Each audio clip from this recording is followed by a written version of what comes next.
An ancient stone tablet is discovered, and decoding its secrets could rock a core belief of Christianity.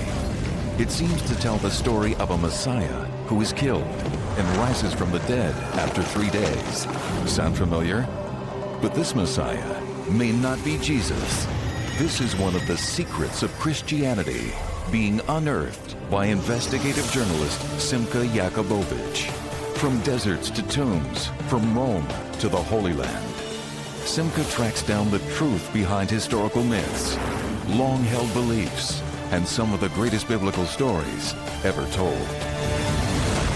This is a photograph of a unique and mysterious 2,000-year-old tablet or stone. This is the Church of the Holy Sepulchre, where Christians come to celebrate and commemorate the resurrection of Jesus 3 days after the crucifixion. This may shake up that. The stone emerged from the antiquities market, and incredibly, the ancient Hebrew text can still, for the most part, be easily read. The key line is this: I, Gabriel, command you, the Prince of Princes, in 3 days, live. Now, that may sound strange to the modern ear, but when I first heard about it, I almost fell off my chair. I mean, we're talking about a 3-day resurrection. If it's referring to Jesus, this bit of archaeology is the earliest archaeological artifact that refers to him. If it predates Jesus, then who is this Christ-like figure that we didn't know about before? Who is this Jesus before Jesus? To decode the stone, we have to figure out, when was it written? Where did it come from? And first, who is this Gabriel mentioned on the stone? In both the Hebrew and Christian Bibles, Gabriel is an angel whose main job is to announce the Messiah. In the Gospels, he's the angel who announces to the Virgin Mary that she will give birth to Jesus. On the stone, Gabriel is not speaking to a woman. Rather, he is talking to a prince of princes, code word in Jesus' time for a Messiah. So the inscription seems to speak of a Messiah who dies and is ordered by the angel Gabriel to rise again after 3 days. Until now, this has been associated only with Jesus. But renowned biblical scholar Israel Knoll, who brought the stone to light, believes that the stone predates Jesus. Here we have, for the first time, an evidence that the belief in the death and resurrection after 3 days of a messianic leader existed even before the time of Jesus. I can already hear some of the objections. What are you saying here, that Jesus was a copycat? And I must say, that's a totally unhistorical way of approaching the issue. If you think that Jesus was influenced by no one, and he knew exactly where he was going, and he landed like an alien from outer space, there's no point looking at any archaeology. But if you put Jesus in his historical context, first century Judea, he was, after all, a first century Jew, then you suddenly have to say, wait a minute, here's a man living in a country under Roman occupation. Clearly he's going to be influenced by people, and he's going to influence people. When it comes to this stone, now known as the Gabriel inscription, Knoll's theory is that Jesus was influenced by someone, since the stone predates Jesus. But does it? The answer depends on whether the inscription was written before the crucifixion. And to find out, Simka comes to the ancient city of Jaffa in Israel to meet with Robert Deutsch. Deutsch is an epigrapher, a specialist in ancient inscriptions. He's also one of Israel's foremost licensed dealers in antiquities. So he should be able to explain how artifacts like the Gabriel stone are dated. It has here a poster of the inscription. Deutsch is using a full-size paper copy of the stone, prepared by the academics who studied it. The Gabriel inscription is a very important inscription. The text is important.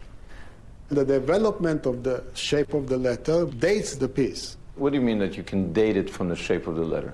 It develops like a car. The shape of a car, it was never the same before, and it will never be the same after that. So if you find a car, you can say what year it was. Exactly. This is typology, which is a very, very accurate tool. To illustrate the point, in the 1st century BC and early 1st century AD, the Hebrew letter Lamed, L in English, had a long neck and then lost it. During the same period, the Kuf, or K, lost its little cap. And the Mem, the letter M, initially square, became rounded, losing its squiggles in the process. Using these techniques, Deutsch agrees with Professor Knoll, dating the Gabriel inscription to a time just before Jesus' crucifixion, possibly before his birth. And it dates to the 1st century BC and the beginning of the 1st century AD. So, the inscription seems to predate Jesus, but not by much. To hone in on a more precise date, Simca needs access to the inscription. But the problem is that the stone belongs to an Israeli collector, David Jesselson, who lives in Switzerland. Hi, Dr. Jesselson, it's Simcha. And he won't give Simca access to the artifact. Do you think I can say anything or do anything to convince you to let us just take a little look? Simca isn't surprised. He believes that David Jesselson is like many collectors who don't like investigative journalists around artifacts they've purchased from sometimes shady antiquities dealers. Well, okay, if you change your mind, I think you have my email and... Simca is determined to see the stone, but since he can't get access to the real one, he's commissioning artist Dana Bendov to make him a replica using photographs published in scholarly journals. Since we don't have access to the stone itself, this is a real one-to-one copy. Okay, so This stone, it's 3 feet high and 1 foot wide. And it's very, very, very unusual. It's got columns, it's got an incision. The letters are hanging from the lines. It's not inscribed, which is unusual for a stone. It's painted. Okay, with ink. With ink. So what I'd like you to do, because that's what you do for a living, is make me this. make me this, exactly. Building replicas is a highly specialized discipline, and the work begins right away. From the original photograph, the team of reproduction experts are using 3D computer and laser technology to recreate the multiple layers of the stone. From the painstaking carving process to laying on the letters precisely as they appear on the original stone, making the reproduction as close to a perfect copy as possible. This should help Simca figure out its date, origin, and meaning.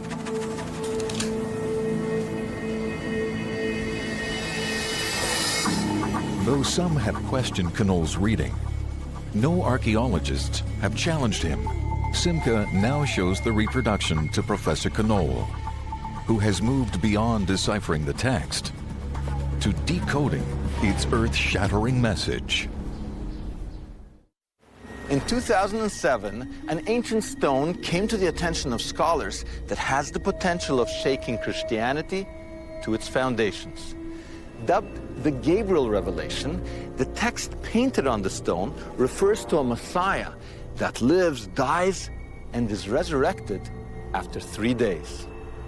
The writing style, however, seems to suggest a time before Jesus.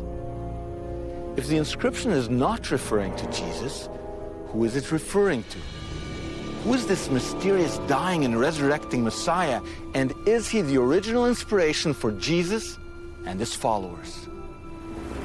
When the stone's existence was first made public, a few scholars, including Israel Knoll, were allowed to study it. Immediately, they recognized it as a genuine artifact. But since the stone is now out of circulation, Simca has brought a replica he commissioned to show Knoll. Does it look like the original? Very much, very much. And look at this, look at the lines. Yeah, the lines, he did them very nice, yes. Where are the key words? I just want to make sure. Here is Leshloshet Yamin. In 3 days. Reading the Hebrew text, Professor Knoll begins to decode it. For Knoll, the key historical clue is a reference to 3 shepherds. I have sent my people, my 3 shepherds. 3 shepherds. Knoll thinks one of these shepherds, living around Jesus' birth, is the Messiah mentioned on the stone. Their story begins at the end of the 1st century BC with Herod the Great. Herod was appointed by the Roman Emperor Augustus to rule Judea and do Rome's bidding. He was a tyrant, hated by his subjects. Paranoid that a Christ-like figure would dethrone him, Herod is remembered in the Gospels as the ruler who killed innocent babies, fearing that one of them might be a Messiah. When Herod died in 4 BC, his death triggered a messianic fever. Rebellion broke out on 3 fronts across the country. Discover the past with exclusive history documentaries and ad-free podcasts presented by world-renowned historians, all from History Hit. Watch them on your smart TV or on the go with your mobile device. Download the app now to explore everything, from the wonders of ancient Pompeii and the mystery of the princes in the tower to the life of Anne Boleyn and D-Day. Sign up via the link in the description. This was the beginning. This is the place where the serious rebellion started, here, at this point where we sit here now. Was this a nationwide revolt? Yes. Israel was literally burning during this rebellion, yes. There were 3 centers for this rebellion, 3 messianic leaders. One, Judah in the Galilee, the second one, Atronges in Emmaus, and the third one, Simon from the Perea, from the area of Transjordan. Suddenly, our idea of the world that Jesus was born into seems very different from anything that we heard about in Christmas carols. I mean, this was no tranquil land with shepherds tending their flock and wise men following stars. This was a land riddled by political unrest and violence, rape, pillage, crucifixions, Jews against Romans. There was a revolution going on. And there were not 1, but 3 revolutionary leaders, or messianic shepherds. One of them seems to have inspired Jesus. But which one? Could it have been Atronges from Emmaus, which is just outside of Jerusalem? Despite more than a century of digging here in Jerusalem, not a single Gabriel-like stone, not one, has ever been found. I mean, ink, painted on stone, anything that resembles it. Now that's very significant because archaeologically speaking, if you have a tradition of memorializing people on stone, then you find more than one. So the fact that not a single one has been found in this area pretty much eliminates Atronges as the dying and resurrecting Messiah mentioned on the stone. Well, that eliminates him. The next candidate is Judah. He operated in the Galilee close to Jesus' hometown of Nazareth. And there is one archaeological site associated with him, a place called Gamla. Gamla was a center of revolt before and after Jesus. 37 years after the crucifixion, it was utterly destroyed by the Romans, never to be resettled. Simca is here with archaeologist Danny Sion to see if there is any Gabriel-like stone dating to the pre-Jesus Judah revolt.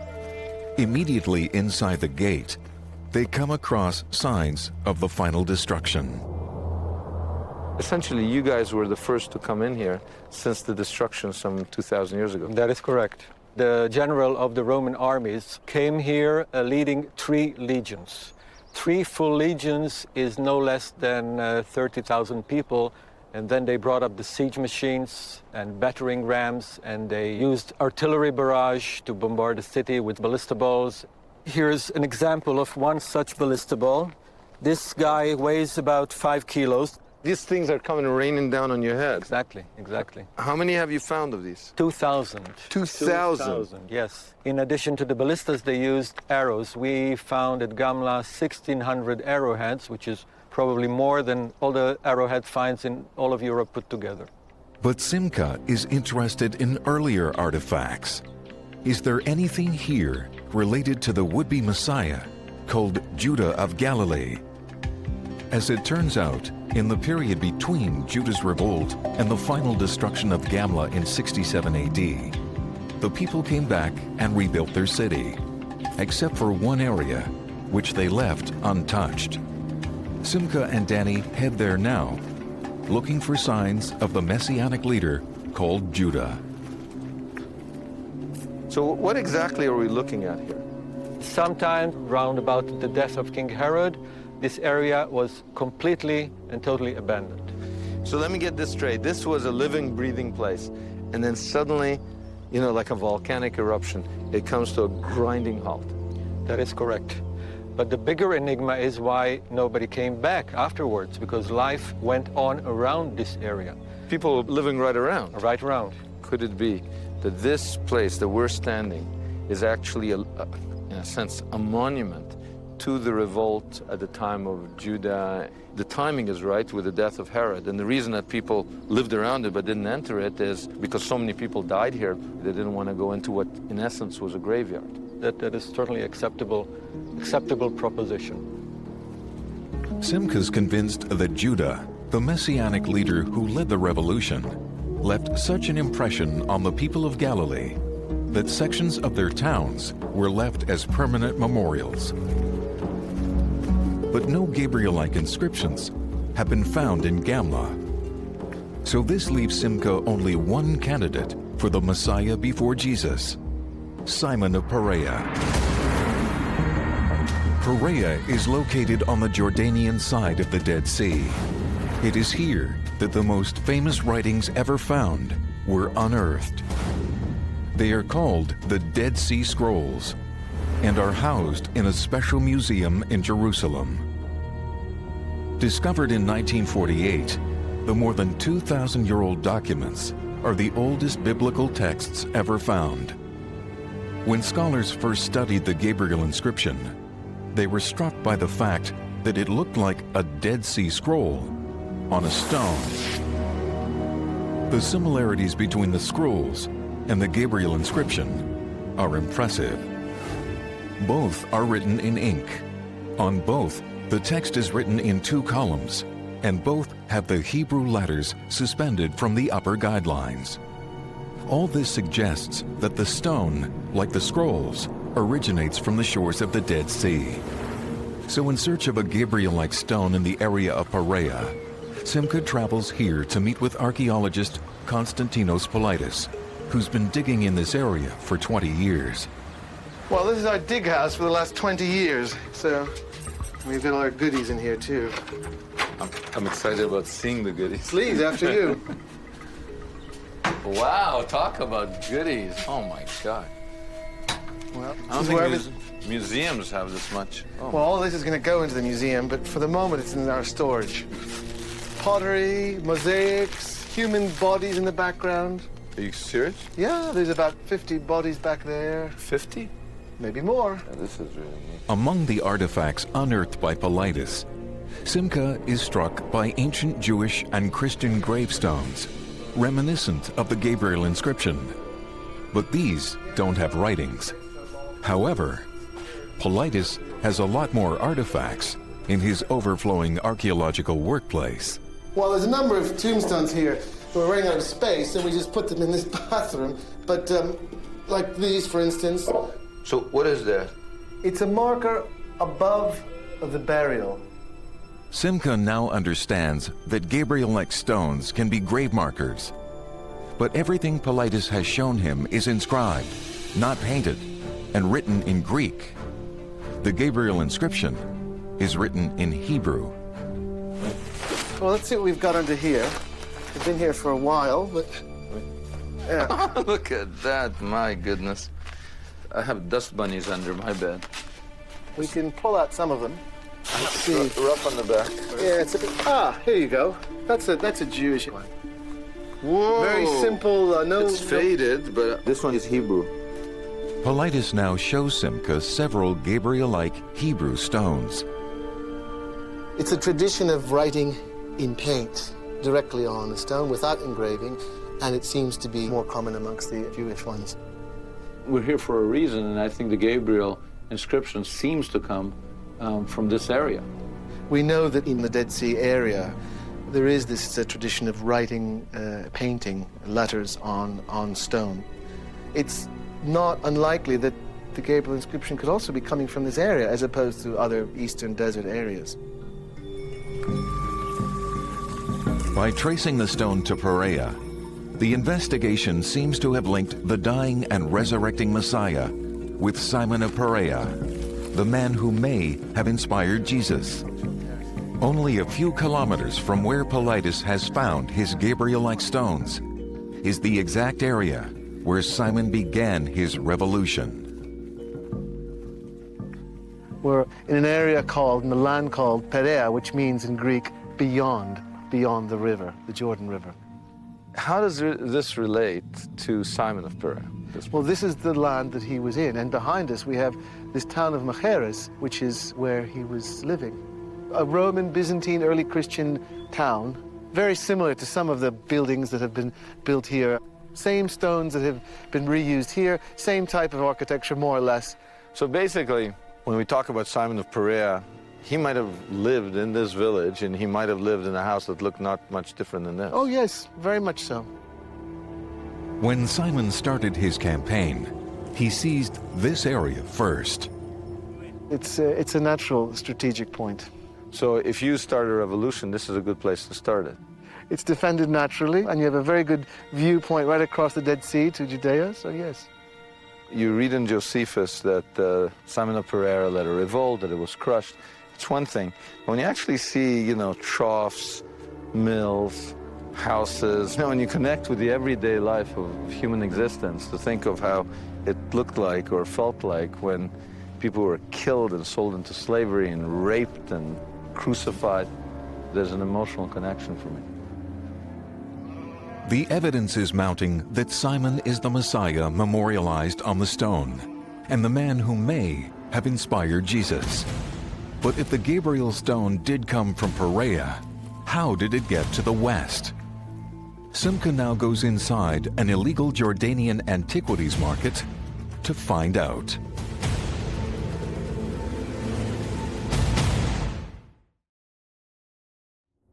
In 2007, Professor Israel Knoll drew the attention of scholars from around the world to a remarkable inscription painted on stone that refers to a Messiah that dies and is resurrected. The writing style seems to suggest a time before Jesus. The stone also talks about 3 shepherds, possibly 3 revolutionary leaders that instigate a revolution around the time of Jesus' birth. The archaeological trail has led us to one of them, Simon of Perea, modern-day Jordan. He was a would-be Messiah that died around 37 years before Jesus' crucifixion. But before we conclude that it is Simon and that he is indeed the model for Jesus, we have to make sure that we understand how a stone that originated in Perea, Jordan, made its way into the modern Western antiquities market. If he can trace the Gabriel inscription back to the antiquities market in Perea, Simca will be closer to linking the Messiah celebrated on the stone to the revolutionary leader called Simon of Perea. Here we are, we're surrounded by literally hundreds of thousands of robbed out tombs. And if you look at the entire area, the whole hill above us, All those dimples, all those holes in the side of the hill, those are robbed out tombs. looters' tombs. They come at night and they're digging quickly, but that hole could have several tombs underneath there. And it's basically people who live around here. The people are living on top of the cemeteries of that period. Underneath the houses, when they dig the foundations, they found these things. And then when they sell 1 or 2, they see they make some money. They maybe just walk a few hundred yards right here, dig it up, and sell some more. Exactly. They get, what, $100? They get whatever they can get. They might get $10, or they might get 1,000, but usually we're talking about small amounts compared to what the middlemen are getting. Because the middleman is the one who sells it to gets it out of the country. So He gets it out of the country illegally. He connects with the art markets in London and Switzerland and New York, and then he price goes up astronomically. How does the market work? If the Gabriel stone was dug up in Jordan, how exactly did it end up in the living room of a collector? For an antiquity to be legally sold, it needs to have been dug up by an archaeologist, and its authenticity needs to be verified. As Simca has discovered, there is a vast underground commerce in illegal antiquities. Looters outnumber archaeologists and regularly dig up ancient artifacts, then sell them to dealers on the black market. How are you? You speak English? Our team now hooks up with one of those dealers. Transactions like this one take place in secret locations, as no one wants to be identified with this kind of illegal business. How much for this? 10,000. After buying artifacts from looters, dealers then sell their wares to collectors and tourists, but the whole thing is illegal. 15,000 GDs. 21,000 US. 20,000. This works for small souvenirs, but what about more significant artifacts like the Gabriel stone, which fetch a substantial price on the illegal market? To find out how the stone might have been smuggled out of Jordan, Simca heads back to Israel to see Shlomo Musayev, the world's leading collector of biblical antiquities. Hi, Shlomo. How are you? Good. Nice to see you. Musayev's personal collection rivals some of the most notable museums in the world. These cases hold just a fraction of the thousands of pieces he has purchased. Simca is astonished to discover that Musayev's collection also includes stones like the one Paulides showed him in Jordan, the kind that bear a striking resemblance to the Gabriel inscription. Oh, this is beautiful. Yeah. Painted. Yeah. Yes. You know what's amazing though? They look to be all about the same thickness, and they're rough on the back. Yes, this is the Gabriel is also rough on the back. And it's smoothed out on the front. Yes, this is exactly as the Gabriel one. Musayev's stones come from Perea, once again suggesting that painted Aramaic and Hebrew inscriptions are unique to the region. He bought them from a now-deceased dealer named Rahani. But how do dealers get large looted pieces out of Jordan and into buyers' hands? Honey, I know, 45 years. Let me get this straight. A piece like this, right? Some guy digs it out of the ground. He gets it.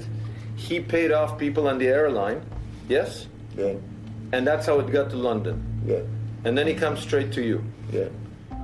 Since Rahani was the address for high-end archaeology that originated in Perea, and Musayev knew Rahani for 45 years, Simca decides to take a chance. Okay, so what I want to know is this. Did you ever encounter a piece much bigger, 3 feet high, the one that was recently published? I saw it. It is in Zurich. Rihani showed it to you? Sure, he showed me. Why didn't you buy it? Because he asked me such a big price. How much did he ask for it? $200,000. $200,000. But what would you have been prepared to pay at that time? 150. You would have paid 150,000? Yeah. No more. Simca's now unraveled many of the stone's secrets. The writing style, the archaeology, and the way the stone appeared on the antiquities market all point to Perea as its place of origin. Simca has also discovered that a rebel named Simon came from this area, and that his followers thought he was a Messiah. Israel Knoll believes that he has found strong textual evidence suggesting that Simon's followers were the first to claim that their leader rose from the dead. The argument centers on a word mentioned on the stone that is meaningless to anyone except a biblical scholar. The word is domen, which means dung. But Knoll points out that every biblical reference to domen means one thing only: rotting flesh. Sar Hasarim, Domen Arubot Surim, Prince of Princes, and he decomposed in a gorge because those who have killed him did not let his body to be buried. Around the time of Jesus, the story on the stone seems to fit Simon and no one else. Simon's story goes like this. At first, Simon was successful. He defeated a Roman garrison and crowned himself Messiah. The Romans went after him with a vengeance, and they chased Simon into a Perean gully like this one. After a bloody battle, they decapitated him. To further demoralize his followers, they didn't allow them to bury his body. This is the very story Knoll believes he has decoded on the stone. But really, this makes sense. I can just see a battle, right? They can come in here. A few people can hold off a lot of people, but they can get surrounded. So the leader wants to get a little bit of a better position, right? He runs up a place like this. He's chased. He's literally met. He's surrounded from that side. He's decapitated. You know, he falls. He dies in a place like this, you know? And then, you know, this body is all over the place. And then it's easy to guard so that the followers can't come to even bury their dead. Lying down here, decomposing. His body is turned into dung, domen. This word is used several times in the Bible where somebody is not allowed to be buried. His body stays outside and rots, like these animals that we see here. But if Knoll is right, and Simon is the man memorialized on the stone, why would his followers continue to call him a Messiah after his violent death? After all, a Messiah was supposed to defeat his enemies, not be defeated by them. It is at this point that Knoll's detective work becomes most controversial. We've been investigating an ancient Hebrew inscription written around the time of Jesus' birth that tells the story of a Christ-like figure who comes back to life 3 days after he's killed. Our sleuthing has led us to a man called Simon of Perea. Simon's followers believed he was the long prophesied Savior, sent to free them from Roman rule. Every text in the Hebrew Bible that talks about this king is coming, he does two things. He executes justice and righteousness in the land, and then he goes and conquers basically the entire world and brings it all under the rule of God. I mean, this is the Messiah. This is his resume, his job description. Josephus, the Jewish historian, tells us that the reason Herod fortified these desert places is he feared more than anything that a native king might rise in Perea, in Judea, in Galilee, and have some sort of claim to the throne. Now this is very interesting. What could some peasant, like a Jesus figure, even before Jesus, we've got a number of people that come along. They don't have an army, they don't have power, they don't have the wealth or the influence of Herod. He could order 1,000 troops at any moment to do anything. What they have is this pedigree. If anybody is a descendant of King David and begins to get the religious call to say, I think I'm the one, there's the potential for hundreds of thousands of Jews to flock to this person and make him king. Thousands of people did flock to Simon's side. He was crowned king and declared Messiah, Redeemer. In Greek, he was called Christ. At first, Simon seemed to be a God-chosen winner. He led his followers to victory. But then, the Roman army defeated him, decapitated him, and left him to rot in the desert. At that point, according to Knoll, Simon's followers did something revolutionary. Even after death, they continued to call him Christ. So actually, out of the gravest crisis, a new idea comes. An idea that sees the suffering and the dying of the Messiah as an essential part of the process of salvation. It changed history. Yes, of course. In the next generation, this ideology will be picked up by Jesus. It will be a leading ideology for his messianic activity. And later on, the Roman emperor was defeated by this ideology. So it seems that Simon's followers turned this defeat into victory. The death of their Messiah, they said, did not disqualify him. In fact, his suffering proved that he was the Christ. According to Knoll, this theological spin was made possible by arguing that all along, Scripture predicted not one, but two Messiahs. A winner from the line of David and a suffering servant from the line of Joseph. If Knoll is right, the Gabriel inscription, which is at least 400 years older than the earliest New Testament text, is the earliest document ever found mentioning a suffering Savior. Now we have the perfect... The smoking gun. The smoking gun. The Messiah, son of David, and the Messiah, son of Joseph, are appearing in the same line in this document. Two Messiahs. Two Messiahs. The triumphal Messiah and the suffering Messiah are both here. And it's the earliest reference? This is the earliest reference to a Messiah, son of Joseph. The suffering, dying, and rising Messiah. Pretty revolutionary. We've got a text now that shows us this notion of a suffering Messiah who's raised from the dead is already being developed within Judaism. So it's not something Jesus came up with. It's not something the disciples came up with. It's something that is beginning to develop out of the hard experience of the Jewish people, which is everyone we put our hope in is killed. Why is this happening to us? But if Simon was the original model for Jesus, this still leaves one important mystery to be solved. How could Jesus have been influenced by Simon? After all, one died in what is now Jordan, and the other lived a month-long journey away in the Galilee. It seems that the Gabriel inscription has been decoded. It was probably a gravestone that marked the place where Simon of Perea was cut down by his Roman enemies. A reference to three shepherds, or messianic figures, led Simca to three revolutionary leaders that died at the time of Jesus' birth. A reference to one of them decomposing in a gully implies that the would-be Messiah was Simon of Perea.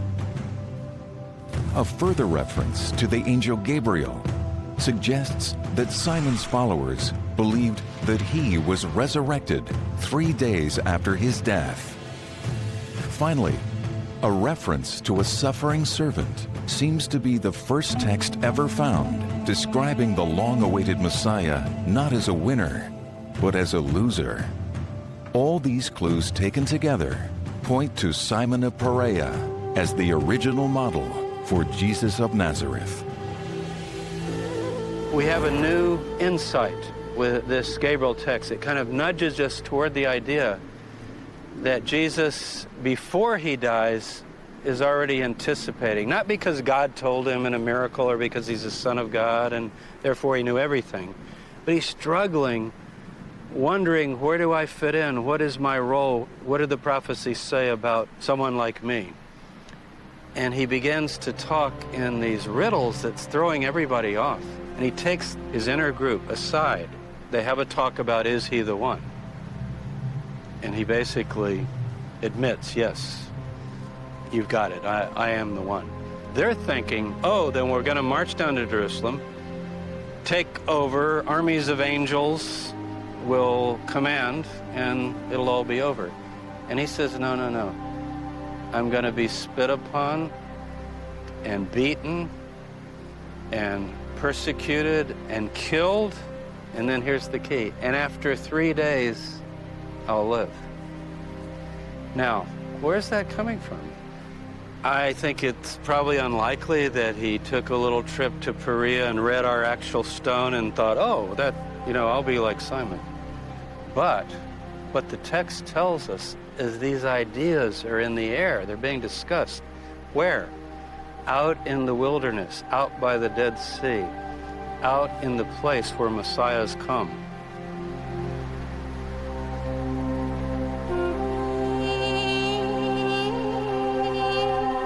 But how would Jesus, who lived in northern Israel, have been influenced by Simon, who lived in Perea, modern-day Jordan? I mean, the two are 130 miles apart, a month-long journey in Jesus' time. Well, it turns out that in precisely the same location where Simon lived and died, Jesus' cousin, John the Baptist, lived and was beheaded.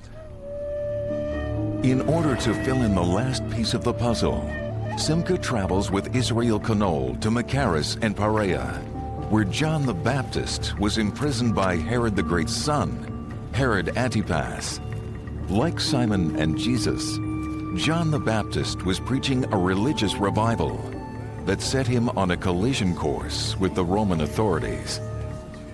And it is here, in this stronghold, that John the Baptist lost his life.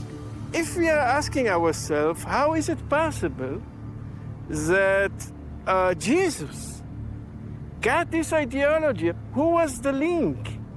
How was the connection made? Between Simon of Perea? Between Simon of Perea and Jesus. Because when Simon was killed, Jesus was probably 1 year old, 2 years old. He couldn't talk to him, of course. So the ideal solution would be either John the Baptist himself or other people around him.